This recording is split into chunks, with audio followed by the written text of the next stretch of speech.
والصلاة والسلام على سيد المرسلين وعلى آله.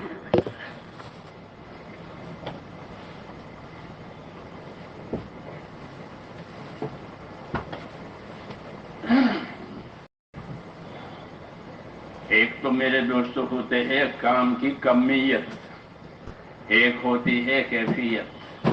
ہر کام میں کمیت یعنی کتنا ہوا، کیفیت کیسا ہوا. یہ دو چیزیں ہوتی ہیں.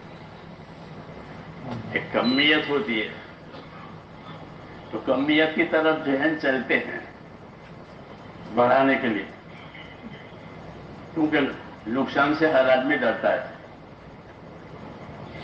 اسے بڑھانے کے ذہن ہوتے ہیں. اس کو کمیت کہتے ہیں. کتنا ہوا. ایک ہے کیسا ہوا. کہ بریانی کی پکی 10 کلو، یہ تو کمیت ہوئی کہ 10 کلو بریانی پکائی. تو کیسی بنی یہ کھانے والے پاس کریں گے، پکانے والا نہیں پاس کرے گا. تو کون پاس کرے گا؟ جو کھائیں گے وہ پاس کریں گے کہ ابھی کچائی ہے ابھی پکی ہے. تو ہم دونوں چیزوں کے ذمہ دار ہیں، ہماری کمیت ہماری کیفیت.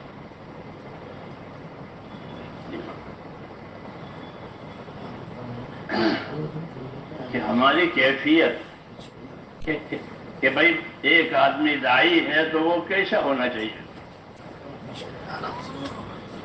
جس میں ڈاکٹر ہے کیسا ہونا چاہیے کہ تجربہ کار ہونا چاہیے. یہ ہاں حاذق اس کو کہتے ہیں تجربہ کار.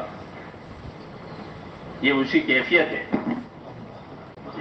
کہ بھائی کیسا ہے کہ حاذق ہے کہ تجربہ کار ہے، نوکر ہے کہ ایماندار ہے.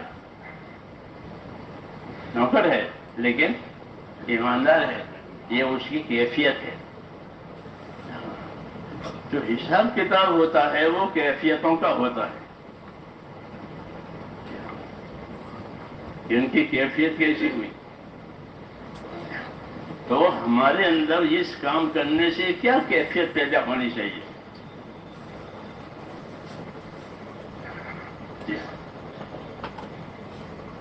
یہ بھی ایک سوال ہے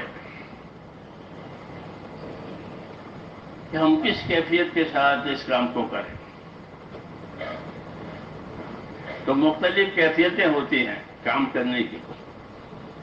ایک کیفیت ہوتی ہے استقامت کی کہ پوری پابندی کے ساتھ کرے، اس کو استقامت کہتے ہیں کہ استقامت کے ساتھ کام کرو. اللہ نے نبی کو بھی یہ حکم دیا ہے کہ استقامت کے ساتھ رہو، اور یہ حکم حضور پر بہت مشکل تھا کیونکہ اللہ استقامت کا تقاضا کر رہا ہے. تو جیسے اللہ بڑے ہیں اس کا تقاضا بھی بڑا ہوتا. اس لیے یہ کام آپ پر، یہ حکم آپ پر بہت بھاری تھا. فاستقم کما امرت، جیسا آپ کو حکم دیا گیا ویسے پابند رہو. جی ہاں، تو یہ حکم آپ پر بھاری تھا کیونکہ آپ جانتے تھے کہ استقامت کی بھی کوئی کیفیت ہوتی ہے جو اللہ تعالیٰ کے شایع نشان ہو. جی ہاں، تو اس کام میں کمیت بھی ہے کہ 100% مسلمان اس کو کریں، 100 مسلمان اس کی ذمہ داری لیں. عمران جیسا فرماتے تھے کہ پوری امت ایک ایک امتی کی ذمہ دار ہے، اور ایک ایک امتی پوری امت کا ذمہ دار ہے.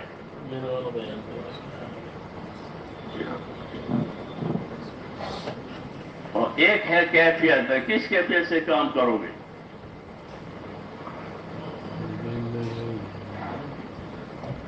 تو میرے بھائیوں، ایک کیفیت یہ ہے کہ اللہ کو راضی کرنے کی نیت سے کریں کہ اللہ ہم سے راضی ہو جائے،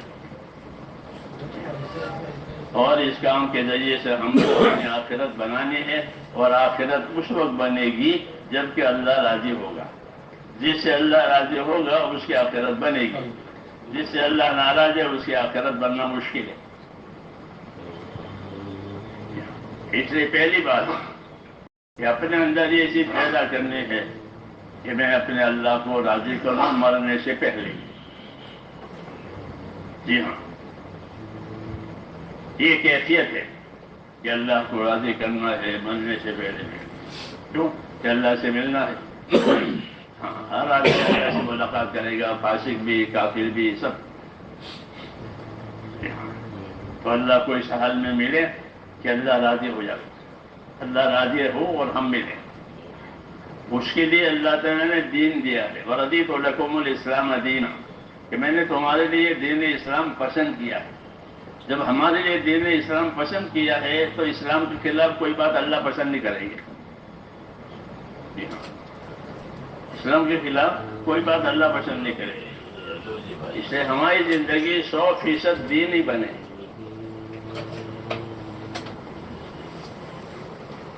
یعنی کہ ایمان میں اتنی طاقت آوے کہ جو اللہ کے حرام سے بچائے، ایمان میں اتنی طاقت آوے جو اللہ کے فرائض ادا کراوے، ایمان میں اتنی طاقت آوے کہ دوسروں کے حقوق کے بارے میں محتاج بناوے، دوسروں کے حقوق کے بارے میں احتیاط کرے۔ جی ہاں، یہ ایمان کی طاقت کی بات ہے کہ اپنے ایمان میں اتنی طاقت پیدا کرے۔ یہ چیزیں ایمانی طاقت سے پیدا ہوتی ہیں۔ جی ہاں۔ دوسرا کہ زندگی کو نبی صلی اللہ علیہ وسلم کی سنتوں پر لانا ہے۔ ہاں، محنت منفعت کے لیے ہوتی ہے، ہر محنت منفعت کے لیے ہوتی ہے۔ کوئی محنت ایسی نہیں جس سے کوئی نفع نہ ہو، محنت نفع کے لیے ہوتی ہے۔ تو اس محنت کے ذریعے سے آپ کیا نفع لینا چاہتے ہیں، اور اس محنت کے ذریعے سے آپ کے بڑوں نے کس نفع کے حاصل کرنے کی ہدایت دی ہے؟ آپ کے بڑوں نے اس محنت کے بعد کیا لینے کے لیے نصیحت کی ہے؟ کس چیز کو نشانہ بنایا انہوں نے؟ یہ نہیں بھائی یہ نشانہ بنا ہوا تو نشانہ بنا کام کرو، وہ جلدی لگ جائے، وہ تو میں نہیں بولتا۔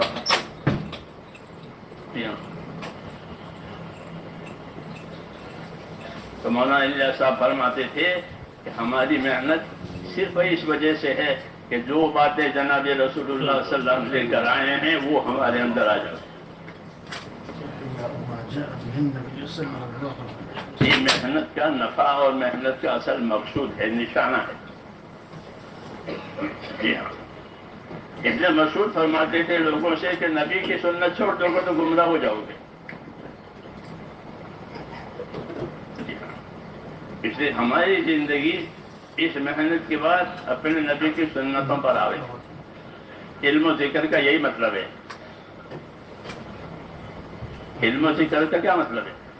علم و ذکر کا یہی مطلب ہے۔ ہمارے یہاں 6 باتیں ہیں، اس میں سے تیسری بات یہ وہ کیا کہ صبح سے شام تک اور شام سے صبح تک کیا کیا سنتیں ہیں وہ ہماری زندگی میں آ گئی، اسی کو دیکھا جائے گا۔ قبر میں لوگ مردے کے سامنے حضور صلی اللہ علیہ وسلم پیش ہوں گے۔ ہاں، کہ ان سے کیا رابطہ رہا، ان سے کیا تعلق رہا، ان کو کیا جانتے ہو؟ یہ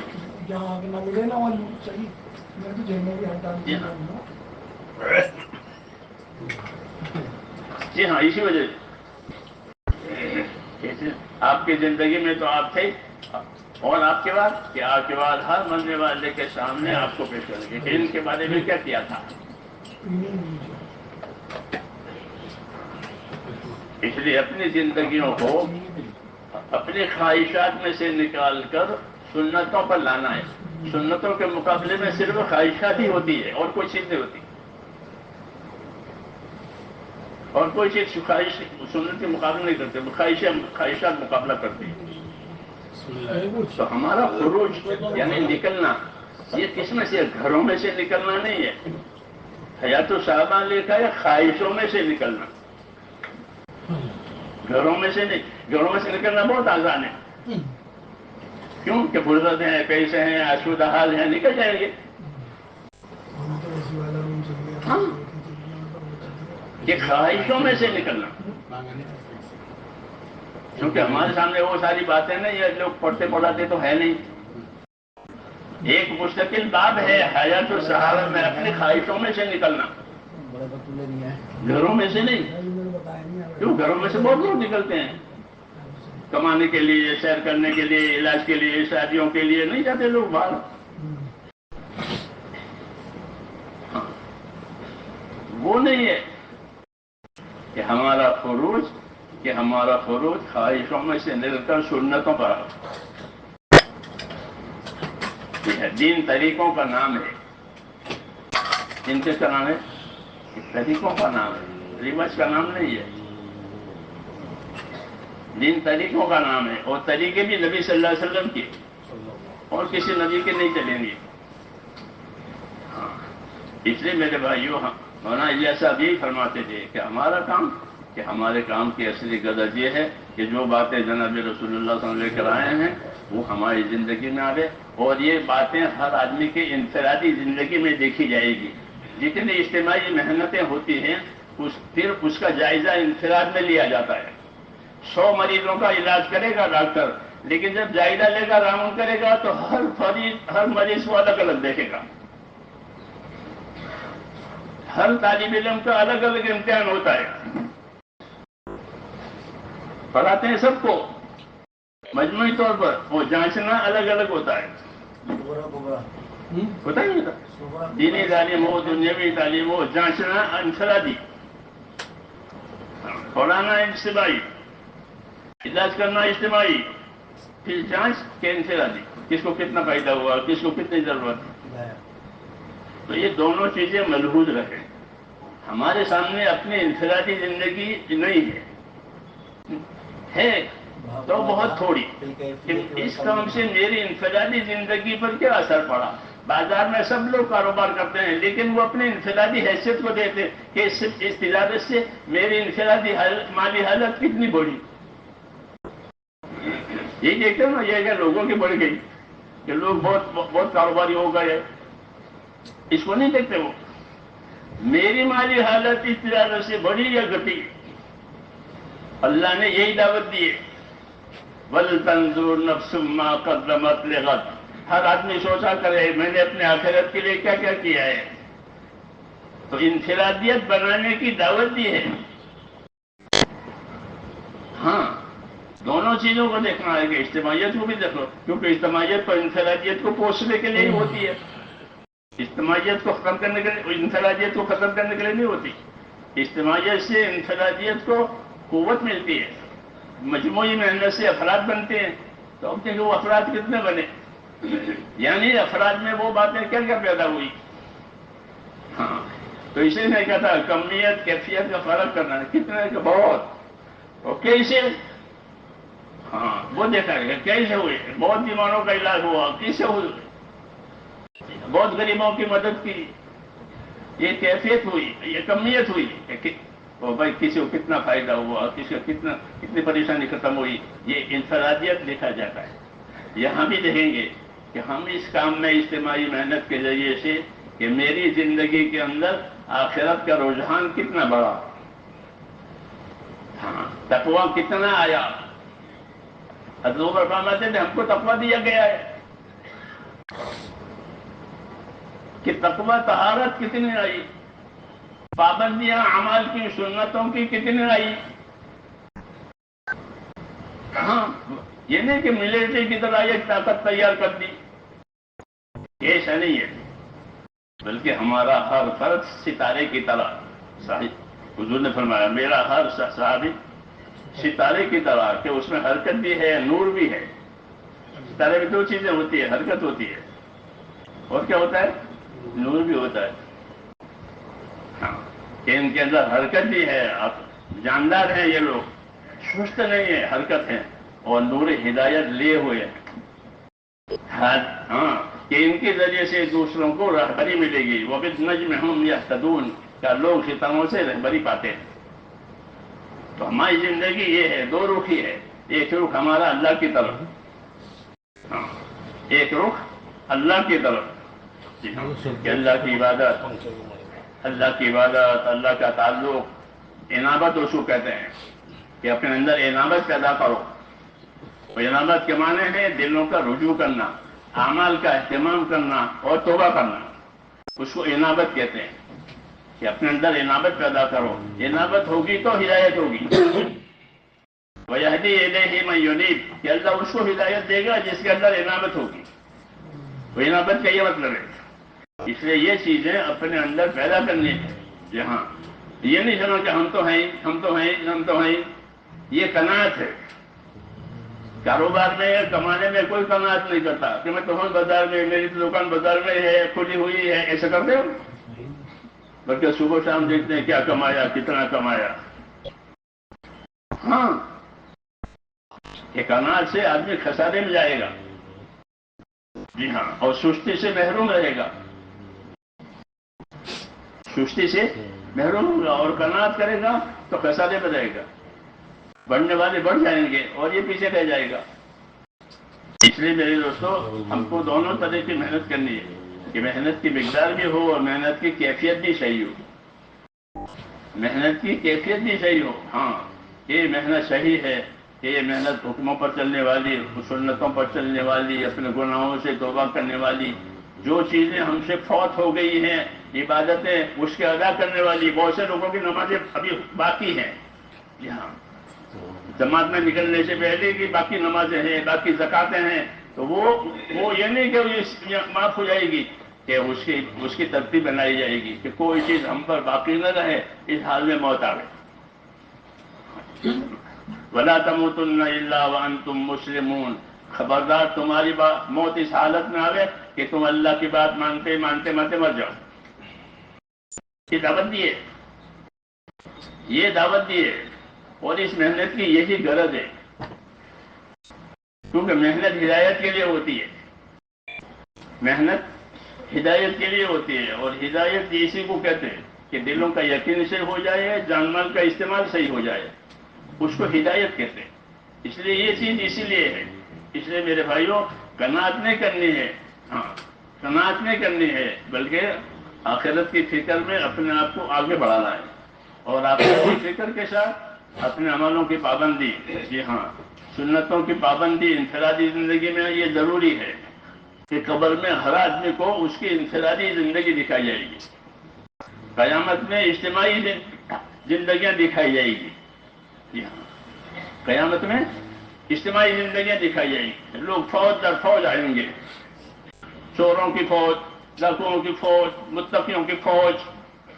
ہاں، فوج فیاتون افواجا، تو فوج آئیں گے. تو قیامت اجتماعیت دکھلائے گی. جی ہاں، اور قبر انفرادیت دکھائے گی. اور ان دونوں کے بنانے کا وقت یہی ہے، زندگی جب تک موت نہ آئے. سمجھ میں آئی نا بات؟ ہاں، اس لیے اپنے آپ کو پابند بھی کرنا ہے، اخلاص کا بھی اہتمام کرنا ہے، اتباع کا بھی اہتمام کرنا ہے، تاکہ جہالت دور ہو. جب تک جہالت دور نہیں ہوگی جہنم سے بچنا نہیں ہوتا. جہالت جہنم میں لے جاتی ہے. جہالت، ہاں، ہم نے ایسا پڑھا ہے کہ جہالت جہنم میں لے جاتی ہے. ہاں، خود وسلم نے جہالت مٹائی ہے. اس لیے ہم اپنے آپ کو پابند کریں، سیکھیں، سکھائیں. جی ہاں، یہ تو سیکھنے کا چلتا پھرتا مدرسہ ہے. چلتا پھرتا مدرسہ ہے. جی ہاں، اس کام میں بڑی خیر ہے، بڑی خوبیاں ہیں. جی ہاں، صرف نقل و حرکت نہیں ہے، بلکہ نقل و حرکت کے ساتھ ساتھ اور بھی چیزیں ہیں اس کے اندر. وہ چیزیں لانی ہیں اپنے اندر. ہاں، تو پھر انشاءاللہ ان کی دعاؤں سے مسائل حل ہو جائیں گے. ہاں، یہ دعائیں مانگیں گے، ان کے مسئلے حل ہو جائیں گے. یہ صحابہ کو انعام یہی دیا گیا تھا کہ جب یہ کسی مسئلے کی دعا مانگتے مسئلہ حل ہو جاتا. کہ دعا کا انعام ملتا ہے نبی والے کام میں. عہدہ نہیں ملتا، مال نہیں ملتا، تو کیا ملتا ہے کہ دعا کا درجہ دے دیا جاتا ہے. ہاں، صحابہ ان کی دعائیں ہر وقت قبول ہوتی تھی. کیوں کہ وہ اس کام میں تھے. یہاں بھی یہی ہے کہ اس کام سے جو انعام ملتا ہے وہ ملتا ہے کہ دعاؤں میں قبولیت آتی ہے، ہاں، پاک زندگی ملتی ہے، پاک زندگی ملتی ہے، حیات طیبہ، کہ پاک زندگی دی جائے گی تو پاک زندگی کا اثر یہی ہے کہ حقوق ادا ہو جائیں گے اللہ کے بندوں کے، اور دعاؤں میں قبولیت آئے گی. ہاں، اس لیے اس کام کو سمجھنے کی بھی ضرورت ہے اور کرنے کی بھی ضرورت ہے. ہاں، اللہ مجھے اور آپ کو نصیب فرمائے.